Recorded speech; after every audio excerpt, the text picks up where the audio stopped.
Rebonjour, alors partie 2.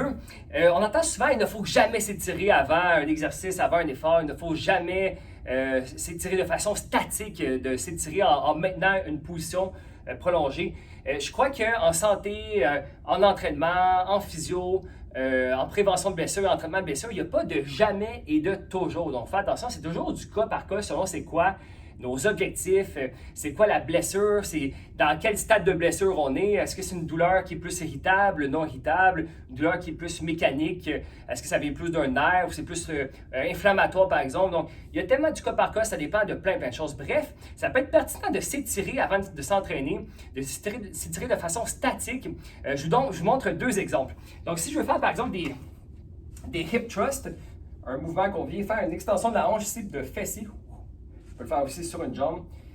Je vais activer tous mes muscles qui sont en arrière, de grands fessiers, ischio aussi, pour faire une extension de la hanche. Et si j'ai beaucoup de résistance, si j'ai beaucoup de rétraction musculaire, de tension en avant, ici c'est plus difficile. Mes muscles doivent forcer plus contre une résistance antagoniste ici de certains muscles. Donc par exemple, si je veux être performant dans ce mouvement d'extension de la hanche-là, je pourrais très bien venir étirer de façon statique mes fléchisseurs de la hanche qui sont en avant, juste ici, avant de faire ce mouvement-là. Donc, je peux inhiber les muscles en avant ici, les relâcher afin de faciliter les muscles de la fesse en arrière. Donc, je peux très bien faire un étirement statique avant de faire un mouvement ici de renforcement. Donc, dans ce cas-ci, je viens mettre en tension ma hanche en avant. Et par la suite, ça pourrait être encore plus facile de faire mes mouvements de hip thrust. Donc, on peut mettre une barre ici, par exemple, faire mes extensions, les extensions comme ceci. Donc, il existe plusieurs variantes qu'on peut effectuer. Par la suite, j'ai un autre exemple d'une patiente qui me parlait qu'elle avait des douleurs, des difficultés lors des leg curls. Donc, les leg curls, c'est avec la machine qu'on est sur le ventre. Puis, elle vient plier ses jambes ici avec une charge.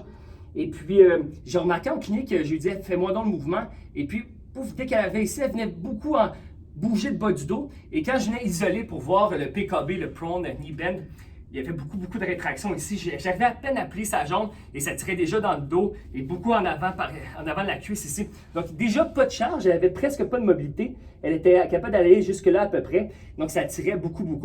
Donc c'est difficile d'engager ses ischio-jambiers parce que ces muscles en avant, dont le droit fémoral, ils sont tellement tendus, tellement raides.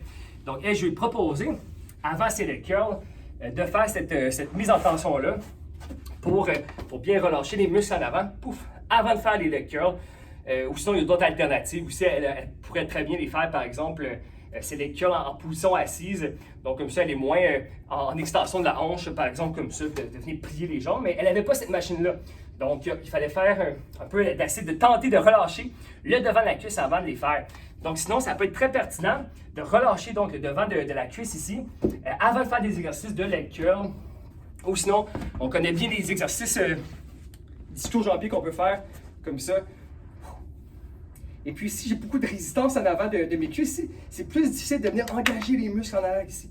Donc ça peut être pertinent de venir relâcher les antagonistes avant de faire ce type de mouvement-là. Donc il n'y a pas de jamais, de toujours, ça dépend c'est quoi les objectifs, du cas par cas. C'est un peu comme si on voulait, et voilà, faire des biceps. Mais si j'ai le triceps qui est très tendu, très raide en arrière, c'est plus difficile d'engager. Donc, je peux très bien étirer les triceps avant de faire des biceps, par exemple. Fait que voilà pour la capsule d'aujourd'hui. Merci et à une prochaine fois.